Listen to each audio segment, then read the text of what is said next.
science of yoga in its full depth and dimension.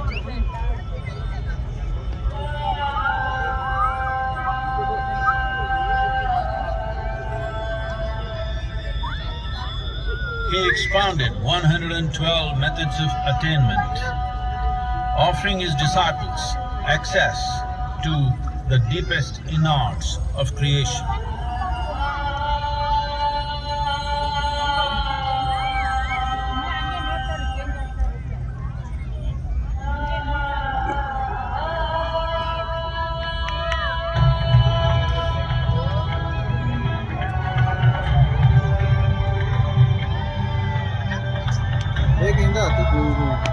In this magnificent state of yoga, many mysteries of the created and the uncreated cascaded upon his unwild hair.